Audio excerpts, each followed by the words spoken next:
Buenos días, queridos amigos, estimados hermanos. Les saludamos nuevamente esta mañana de sábado. Gracias a nuestro Dios una vez más por permitirnos poder congregarnos delante de su presencia en esta mañana fresca de sábado.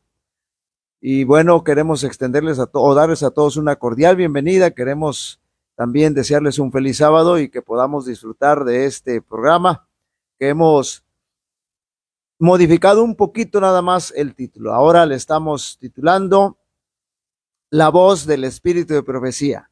Así que bienvenidos sean todos a este programa titulado La voz del Espíritu de Profecía, y voy a invitarles para que inclinemos el rostro y vamos a orar.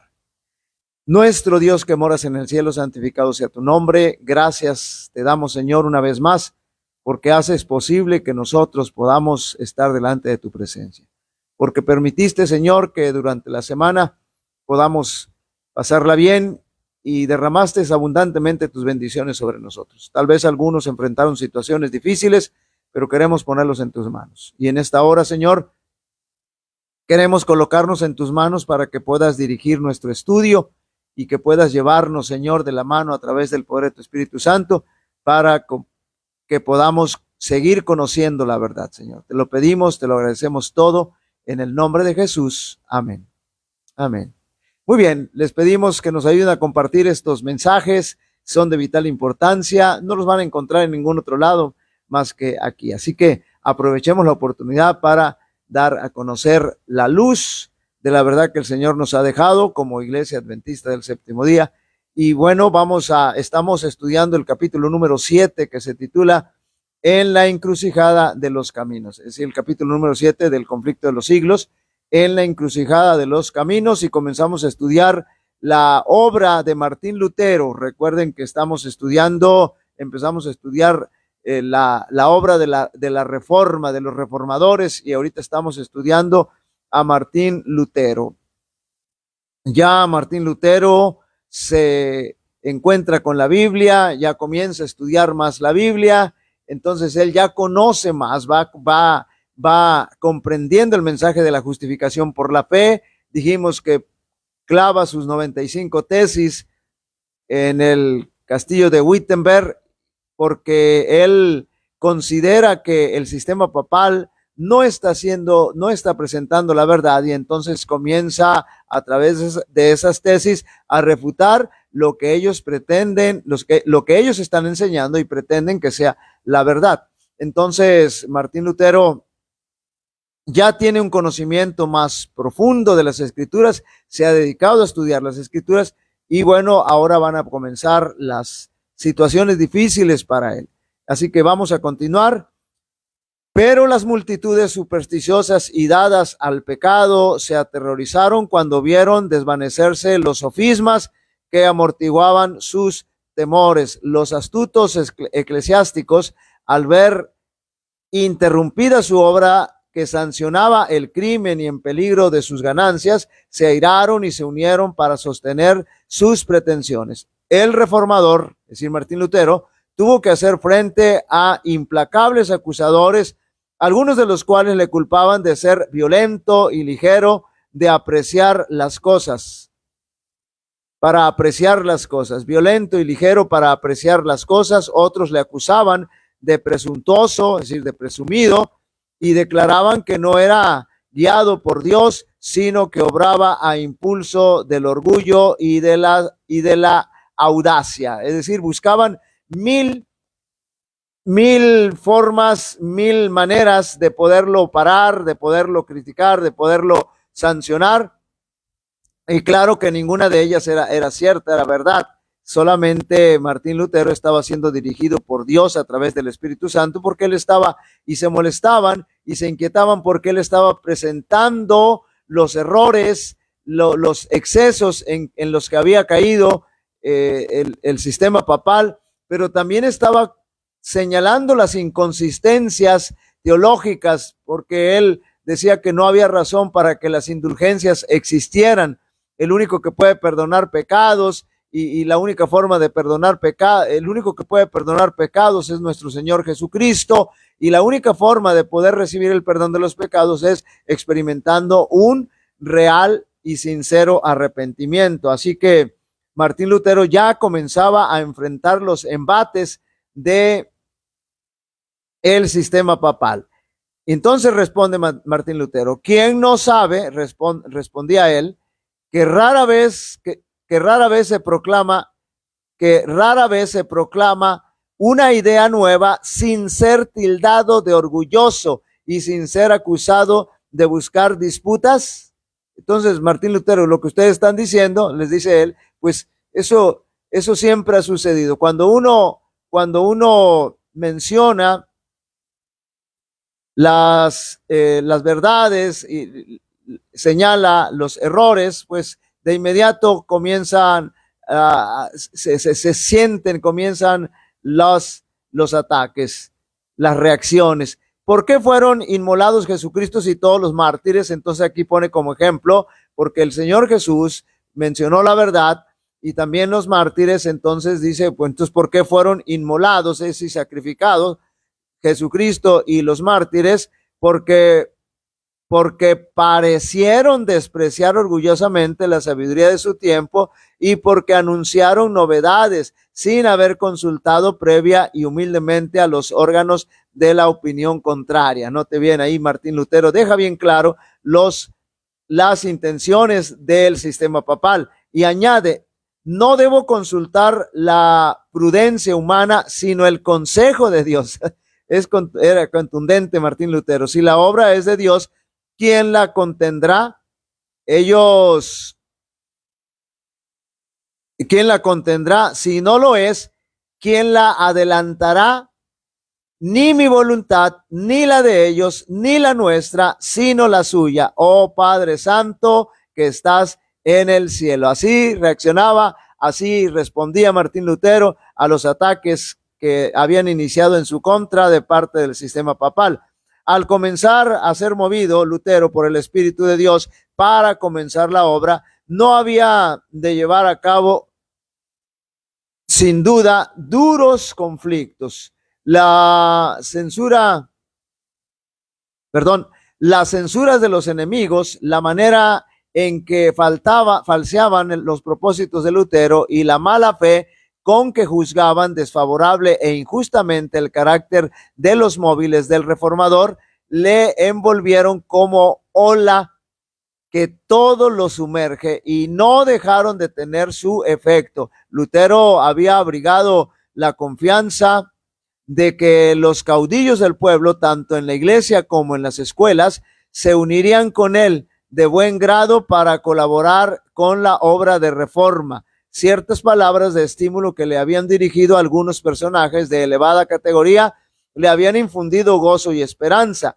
Ya veía despuntar el alba de un día mejor para la iglesia, pero note bien, el estímulo se tornó en censura y en condenación. Es decir, Martín Lutero creía que tenía de su lado varios seguidores y que lo iban a apoyar en su obra de reforma. Sin embargo, se da cuenta que al final se va quedando solo y aquellos que lo halagaban, aquellos que lo apoyaban, finalmente le dieron la espalda. Muchos dignatarios de la iglesia y del Estado estaban plenamente convencidos de la verdad de las tesis, pero pronto vieron que la aceptación de estas verdades entrañaba grandes cambios, pues era una reforma, por supuesto, estamos hablando de la reforma protestante, porque había que quitar y cambiar y desechar aquello que estaba mal, dar luz al pueblo, y realizar una reforma equivalía a minar la autoridad de Roma y detener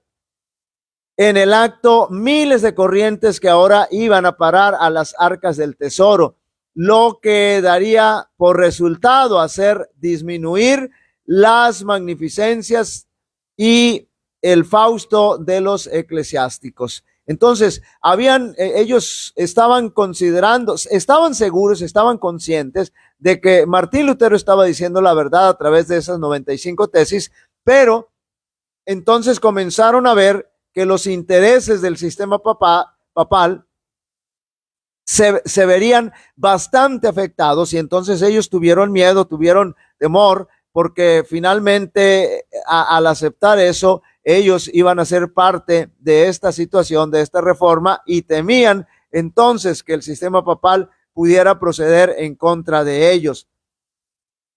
Además de enseñar, note bien, al pueblo a pensar y a obrar como seres responsables, mirando solo a Cristo para obtener la salvación, equivalía a derribar el trono pontificio y destruir por ende su propia autoridad. Así que esto atentaba directamente en contra del sistema papal. Bueno, es que no necesariamente tenía que atentar en contra del sistema papal, sino más bien lo que Martín Lutero estaba buscando era una reforma, era que se reformaran las cosas, que las cosas se hicieran bien, que las cosas se hicieran de manera correcta. Por eso, por estos motivos, rehusaron aceptar el conocimiento que Dios había puesto a su alcance y se declararon contra Cristo y la verdad. Al oponerse a quien él había enviado para que les iluminara, es decir, a Martín Lutero. Lutero temblaba cuando se veía a sí mismo solo frente a los más opulentos y poderosos de la tierra. Dudaba a veces, preguntándose si en verdad Dios le impulsaba a levantarse contra la autoridad de la iglesia. Aún Martín Lutero no estaba todavía bien convencido de lo que estaba sucediendo, porque debo decirles, queridos amigos y hermanos, que Martín Lutero ni siquiera tenía en mente lo que iba a pasar, lo que él iba a hacer, lo que iba a provocar, pues. Entonces Martín Lutero solamente quería que se compusieran las cosas, se hicieran bien las cosas, se quitara eso que se estaba haciendo mal, sobre todo la opulencia, el exceso de los dirigentes de la Iglesia Católica, es decir, del sistema papal, esa falta de humildad, esa falta de carisma que tenían con el pueblo. Entonces Martín Lutero no estaba consciente de lo que él iba a producir, a provocar con la dirección de Dios. Entonces dudaba a veces, preguntándose si en verdad Dios le impulsaba a levantarse contra la autoridad de la iglesia. ¿Quién era yo?, escribió más tarde, para oponerse a la majestad del Papa, a cuya presencia temblaba. Entonces Martín Lutero apenas estaba asimilando lo que estaba sucediendo. ¿Quién era yo? Escribió más tarde, para oponerme a la majestad del Papa, a cuya presencia temblaban los reyes de la tierra. Si los reyes de la tierra tiemblan ante el sistema papal, entonces ¿cómo es que yo me voy a enfrentar a este sistema, a este aparato, a este tremendo gigante? Nadie puede saber lo que sufrió mi corazón en los 2 primeros años y en qué abatimiento y en qué desesperación caí muchas veces. Esto es lo que declara Martín Lutero. Era tremendo y estamos conscientes de que era tremendo, porque estaba luchando en contra de un tremendo aparato, de un gigante eclesiástico, pero no fue dejado solo en los brazos del desaliento. Cuando le faltaban la ayuda de los hombres, la esperaba en Dios y solo aprendió así a confiar sin reservas en su brazo todopoderoso. Así es, queridos amigos y hermanos, cuando a veces nosotros hemos enfrentado situaciones así y creemos que tenemos gente a nuestro lado que comprende, que entiende lo que estamos haciendo, y cuando de repente nos vemos solos, entonces tenemos que acudir al único que puede ayudarnos, al único que ha iniciado esa obra en nosotros, a nuestro Dios, y entonces podemos ver los resultados maravillosos. A un amigo de la Reforma escribió Lutero: no se puede llegar a comprender las Escrituras ni con el estudio, ni con inteligencia. Vuestro primer deber es, pues, empezar por la oración. Y Martín Lutero, hermanos, cuando él decía, en ocasiones decía que cuando estaba más ocupado es cuando más oraba. Y es decir, Martín Lutero era una persona de oración ferviente, estaba constantemente en oración. Pedid al Señor que se digne por su gran misericordia concederos el verdadero conocimiento de su palabra. No hay otro intérprete de la palabra de Dios que el mismo autor de esta palabra, según lo que ha dicho. Todos serán enseñados, según lo que ha dicho, todos serán enseñados de Dios. Y recuerden, queridos amigos y hermanos, que el sistema papal decía y declaraba que ellos eran los únicos designados por Dios, los únicos capacitados para interpretar la Biblia. Entonces Martín Lutero, ya desde el capítulo anterior, hemos venido estudiando que se deja claro a través de Juan Hus y de Jerónimo que no solamente que no era el sistema papal el que estaba autorizado por el Señor, sino todo aquel que va al Señor con humildad, dejándose dirigir por el Espíritu Santo, sin llevar ideas preconcebidas solamente para fundamentarlas con un escrito está. No, cuando vamos así, el Señor no puede dirigirnos a través de su Espíritu Santo a la verdad, pero cuando nosotros vamos limpios con la intención de llegar y de conocer la verdad, entonces podemos interpretar correctamente las Escrituras. Nada esperéis de vuestros estudios ni de vuestra inteligencia. Confiad únicamente en Dios y en la influencia de su Espíritu. Note bien lo que estamos diciendo y recalcando. Creed a un hombre que lo ha experimentado. Es decir, Martín Lutero lo había vivido, por eso lo estaba diciendo. Es decir, él no estaba diciendo teoría, él estaba diciendo lo que ya había vivido, lo que ya había experimentado. Aquí tienen una lección de vital importancia los que se sienten que Dios les ha llamado para presentar a otros en estos tiempos las verdades grandiosas de su palabra.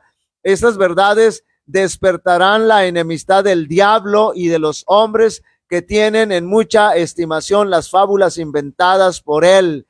En la lucha contra la potencia del mal necesitamos algo más que nuestro propio intelecto y la sabiduría de los hombres. Ya lo dijo el apóstol Pablo, no tenemos lucha contra sangre y carne, sino contra Satanás mismo. Y recuerden ustedes, queridos amigos y hermanos, que más sabe el diablo por viejo que por diablo. Es decir, Satanás tiene amplia experiencia y también tiene conocimiento. Y nosotros no nos podemos poner al nivel del enemigo y de sus instrumentos humanos que utiliza, que ha venido utilizando a lo largo de la historia. Precisamente y justamente les decía yo a los hermanos el enemigo incluso se manifiesta y trabaja en contra de sus hijos, en contra de sus siervos, aún dentro de la iglesia. Estos 3 últimos sábados, sin contar hemos visto que el enemigo está luchando en contra de nosotros, en contra de un servidor. Y yo le decía a mi esposa, el diablo la trae conmigo, porque está utilizando a ciertos elementos, instrumentos humanos dentro de la iglesia, miembros de la iglesia, que están luchando en contra de un servidor. Pero cuando nosotros nos mantenemos del lado del vencedor, que es Cristo Jesús, bueno, pues se pueden levantar quien sea y puede atacar quien sea, pero jamás ni nunca va a poder vencer al Señor. Mientras que los enemigos apelaban a las costumbres y a la tradición y a los testimonios y a la autoridad del Papa, Lutero los atacaba con la Biblia y solo la Biblia. Esta es una de las características que habla de Martín Lutero, que identifica plenamente a Martín Lutero. A mí me van a comprobar todo lo que ustedes están diciendo y enseñando con la Biblia y solo la Biblia. En ella había argumentos que ellos no podían rebatir. En consecuencia, los esclavos del formalismo y de la superstición pedían a gritos la sangre de Lutero, como los judíos habían pedido la sangre de Cristo. Ya estaban queriendo llevar a la hoguera a Martín Lutero, como hicieron con Juan Hus y con Jerónimo. Sin embargo, Martín Lutero va a dar bastante batalla. Es un hereje, decían los fanáticos romanistas. Es un crimen de alta traición contra la iglesia dejar vivir una hora más, note bien, tan horrible hereje. Que se preparen al mundo un cadalso para él. Entonces buscaban la muerte de Martín Lutero, así como perseguían a Cristo Jesús. Los escribas y los fariseos solamente estaban rodeando a Jesús para poderle entrampar y para poderle echar mano. Lo mismo estaba sucediendo ahora con Martín Lutero, pero Lutero no fue víctima del furor de ellos. Dios le tenía reservada una tarea y mandó a los ángeles del cielo para que le protegiesen. Note bien, pero muchos de los que recibieron de él la preciosa luz, resultaron blancos de la ira del demonio, y por causa de la verdad sufrieron valientemente el tormento y la muerte. Las enseñanzas de Lutero despertaron por toda Alemania la atención de los hombres reflexivos. Sus sermones y demás escritos arrojaban luz, arrojaban rayos de luz que alumbraban y despertaban a miles y miles de personas. Note bien, Martín Lutero vino a hacer una revolución espiritual, una revolución teológica, una revolución en la mente, y porque él estaba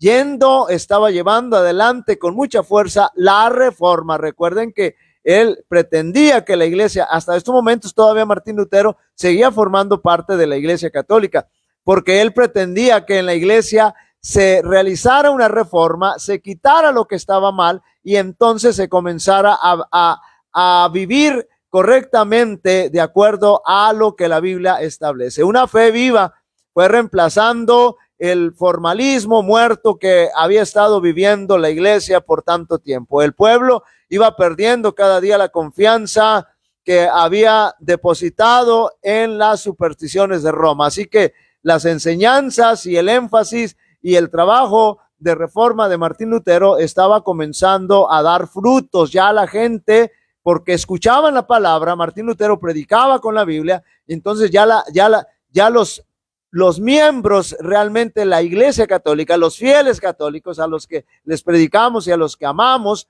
porque ellos son los que están siendo engañados. También les predicamos al sistema papal, por supuesto, para que ellos reconozcan que están en el error y también tengan la oportunidad de salvación, porque todo el mundo tiene la oportunidad de salvación, solamente es dar un paso y aceptarla. Pero ya ellos estaban, los fieles católicos ya estaban entendiendo y comprendiendo lo que Martín Lutero quería enseñarles. Poco a poco iban desapareciendo las vallas de los prejuicios. La palabra de Dios, por medio de la cual probaba Lutero cada doctrina y cada acerto, era como una espada de dos filos que penetraba en los corazones del pueblo. Por doquiera se notaba un gran deseo de adelanto espiritual. Note bien, la gente, los fieles, estaban ansiosos y de poder cambiar todas esas situaciones, y de hecho ya las estaban dejando poco a poco, y entonces vivir de acuerdo a la voluntad de Dios establecida en su palabra, en la Biblia. En todas partes había hambre y sed de justicia como no se había conocido por siglos. Los ojos del pueblo, acostumbrados por tanto tiempo a mirar los ritos humanos y a los mediadores terrenales, se apartaban, note bien, de estos y se fijaban con arrepentimiento y fe en Cristo y Cristo crucificado. Ese era el objetivo que Martín Lutero tenía. Esa era la meta que Martín Lutero tenía, de que no voltearan a las indulgencias, no voltearan a otro lado, sino solamente al único que puede perdonar los pecados, que solamente miraran a Cristo Jesús, porque el evangelio es ese, el evangelio es Cristo Jesús. Y entonces Martín Lutero, con la Biblia en la mano, con la verdad en la mano, estaba guiando al pueblo, a los fieles católicos ahí en Alemania, a encontrarse con la verdad. Este interés general contribuyó a despertar más los recelos de las autoridades papales. Lutero fue citado a Roma para que contestara el cargo de herejía que pesaba sobre él. Note bien cómo se atrevían todavía a llamarle hereje cuando él estaba solamente predicando lo que la Biblia enseña, lo que el Señor ha dejado a través de la Escritura, tal y como lo hacemos nosotros los adventistas del séptimo día. Y quiero decirles, queridos amigos y hermanos, que la gente reconoce la enseñanza de la iglesia adventista. Hay muchos, nuestros hermanitos evangélicos dicen: yo no voy a las campañas de los adventistas porque si yo voy, me van a convencer, porque ellos predican la verdad, ellos predican con la Biblia, no están hablando ahí nada más lo que se les viene a la cabeza e inventando ahí que están hablando en lengua. No, ellos hablan lo que viene, lo que el Señor establece en la Escritura. Ellos hablan la verdad, lo hablan sistemáticamente, con coherencia, con argumentos verdaderos son capaces de convencer a cualquiera. Este mandato llenó de espanto a sus amigos, note bien, porque ya el sistema papal estaba furioso y entonces iba a atacar. Comprendían muy bien el riesgo que correría en aquella ciudad corrompida y embriagada con la sangre de los mártires de Jesús. Esto es bien clarísimo. De modo que protestaron contra su viaje a Roma y pidieron que fuera examinado en Alemania. Así se convino al fin y se eligió al delegado papal que debería entender en el asunto. En las instrucciones que a este dio el pontífice, se hacía constar que Lutero había sido declarado ya hereje. Note bien, Martín Lutero todavía seguía formando parte de la iglesia católica, pero ya ellos lo consideraban como hereje porque solamente estaba predicando con la Biblia y él pedía que si tenía algún error se lo mostraran y se lo comprobaran solo con la Biblia. Se encargaba pues al legado que le procesara y constriñera sin tardanza en caso de que persistiera firme y el legado no lograra apoderarse de su persona. Tenía poder para proscribirle de todos los puntos de Alemania, así como para desterrar, maldecir y excomulgar a todos sus adherentes. Iban con todo, iban contra todos. Esa es la forma como el sistema papal trabaja, y ya lo dijimos que finalmente se va a volver, la violencia es lo que caracteriza al sistema papal, aunque usted vea ahora, y con todo respeto lo decimos esto, porque amamos a los fieles católicos, a los que realmente componen la Iglesia Católica, pero nosotros estamos señalando la verdad del sistema, de los dirigentes, de la administración de la Iglesia Católica, es decir, al sistema papal. No estamos en contra de nadie, ni odiamos a nadie, ni despreciamos a nadie, solamente estamos predicando lo que la Biblia ha dejado bien establecido respecto a este sistema, porque están siendo dirigidos por Satanás. Eso lo dice con toda claridad el Apocalipsis 13, eso lo dice con toda claridad. Entonces nosotros tenemos que predicar la verdad y tenemos que llevar la luz a aquellos que todavía están en tinieblas. Y entonces aquí el sistema papal siempre va a actuar con violencia en estos momentos, porque todavía no sana bien la herida mortal que recibe, de la cual declara el Apocalipsis 13, todavía no tiene el poder que necesita para levantarse y volver a la violencia, a la persecución que estuvo ejerciendo durante 1260 años.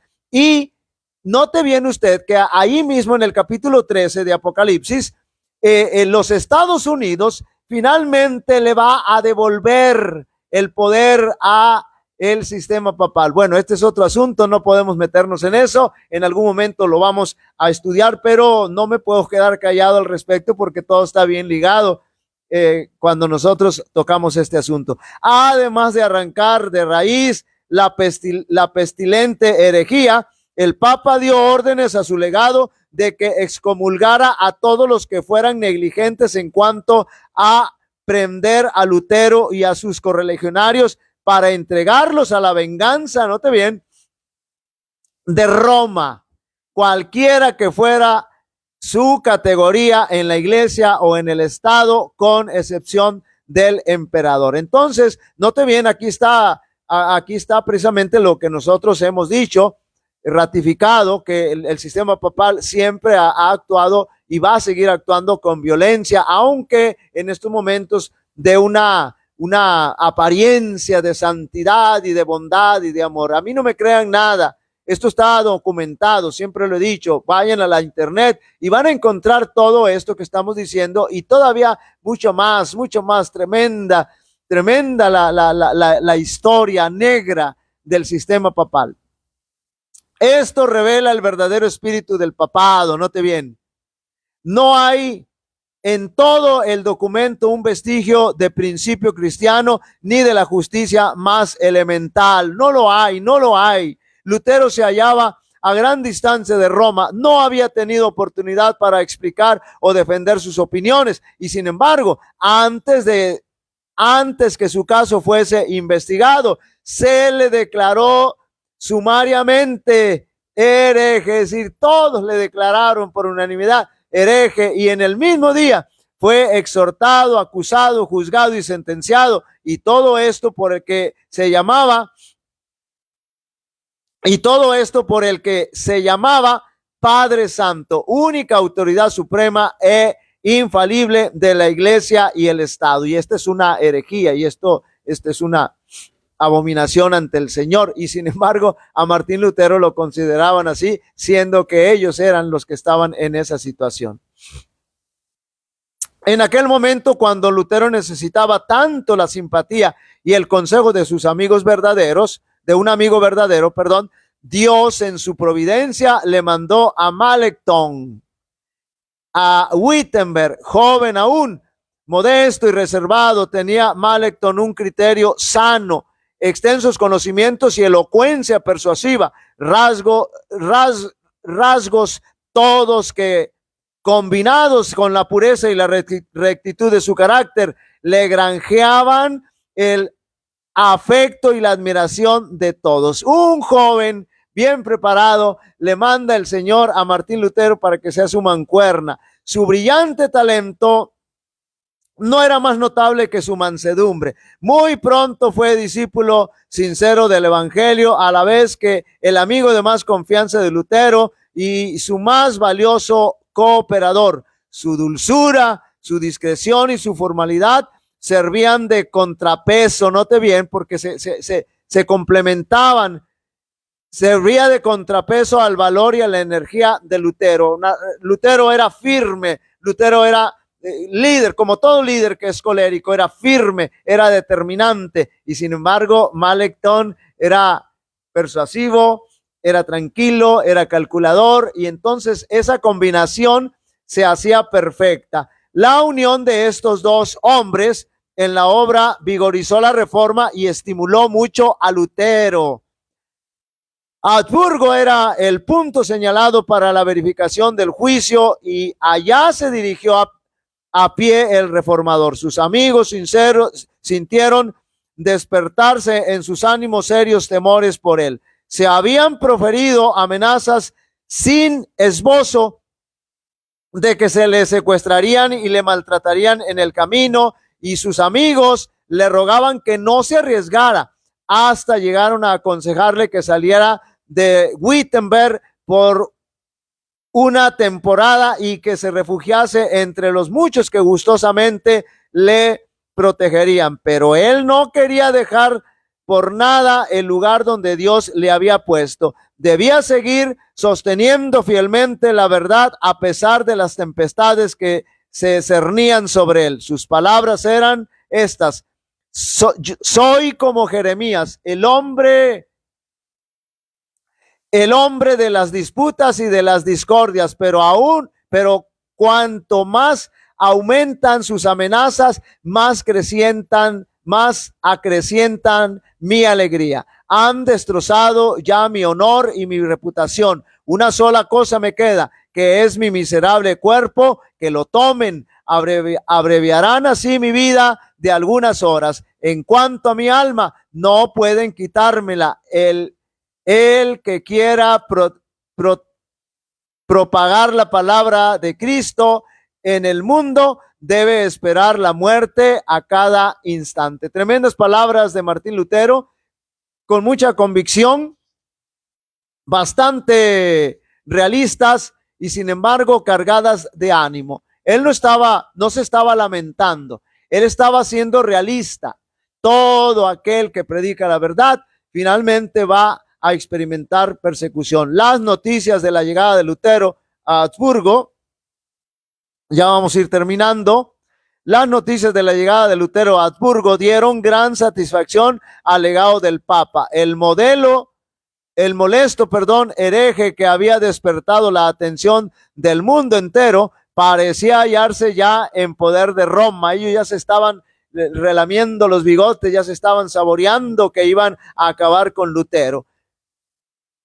El molesto hereje que había despertado la atención del mundo entero parecía hallarse ya en poder de Roma y el legado estaba resuelto a no dejarle escapar. El reformador no se había cuidado de obtener un salvoconducto. De cualquier manera, no lo respetaban.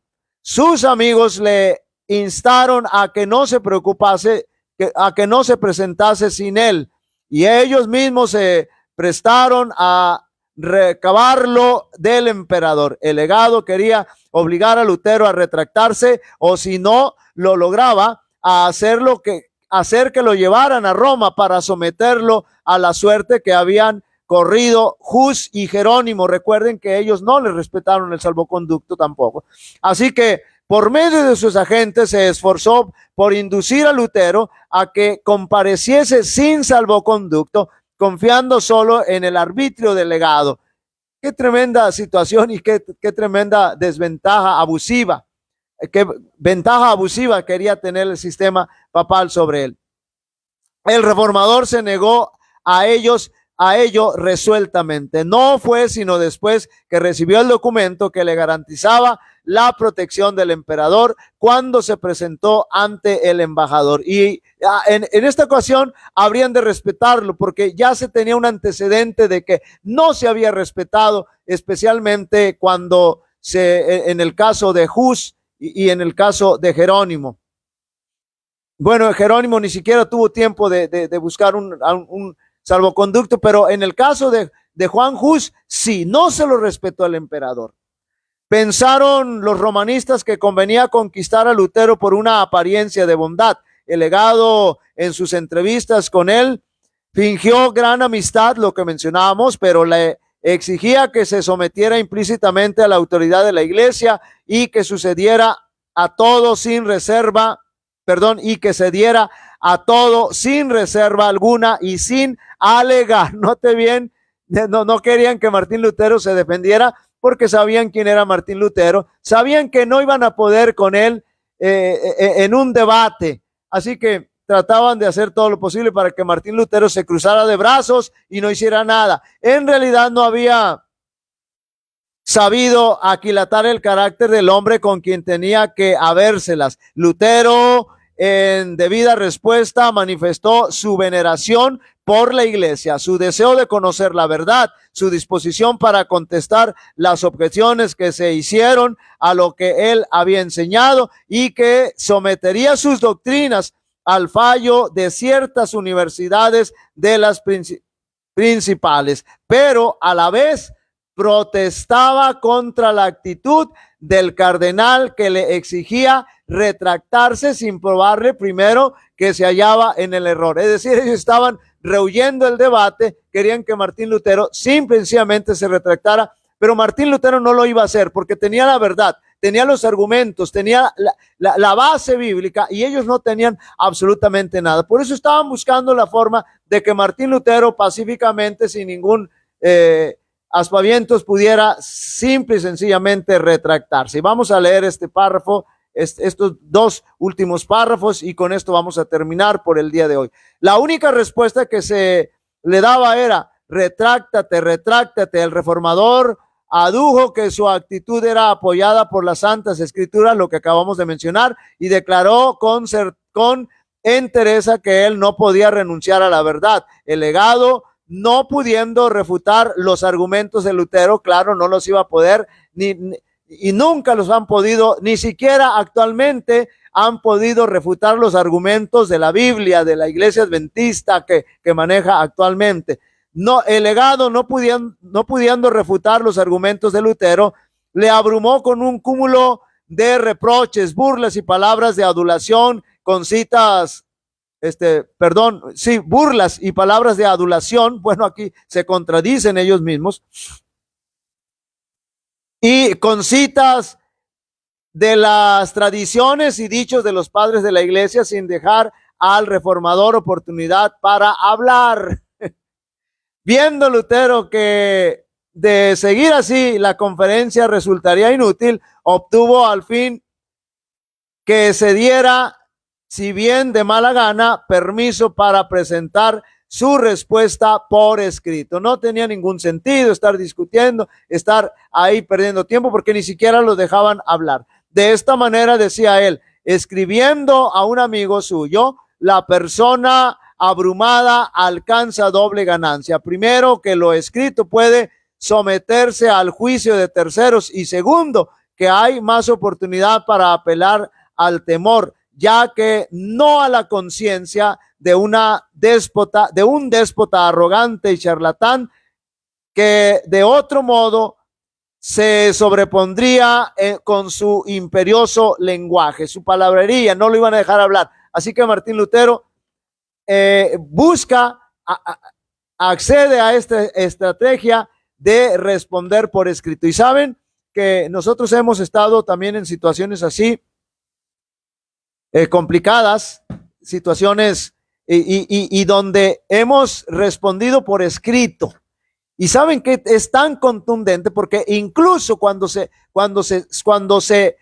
responde por escrito, entonces eso queda una base, queda un antecedente, y entonces no se puede eliminar con toda facilidad. Por eso Martín Lutero escoge esta estrategia. Muy bien, vamos a dejarle hasta aquí. Vamos el próximo sábado, si Dios permite, nos presta vida y salud y todo está bien, vamos a continuar, porque ya el tiempo se pasa rápido y no queremos ir tan rápido, queremos ir analizando de manera detenida para poder ir asimilando lo que el Señor nos ha dejado a través de esta luz. Vamos a inclinar el rostro y vamos a orar al Señor. Nuestro Padre que moras en el cielo, santificado sea tu nombre. Agradecemos, Señor, en esta mañana porque nos has permitido poder estudiar, analizar, Señor, esta luz que tú nos has dejado a través de estos registros, Señor, que están documentados. Te rogamos, Señor, y también, Señor, hemos visto y estamos viendo y seguiremos viendo el cumplimiento profético que menciona la Escritura, Señor, especialmente de Daniel y de Apocalipsis. Queremos rogarte, Señor, que este mensaje, que esta luz pueda aterrizar, puede llegar a los corazones que lo necesitan. Bendícenos en este día, Señor, dirígenos con el poder de tu Espíritu Santo y permite que podamos brillar para alumbrar los corazones que necesitan conocer la verdad. Te lo rogamos, te lo agradecemos todo en el nombre de Jesús. Amén. Amén. Muy bien, queridos amigos, estimados hermanos, gracias por acompañarnos. Ayúdenos a difundir estos mensajes y que pasen un feliz sábado con la bendición y la dirección y la protección de nuestro Dios. Que el Señor les bendiga.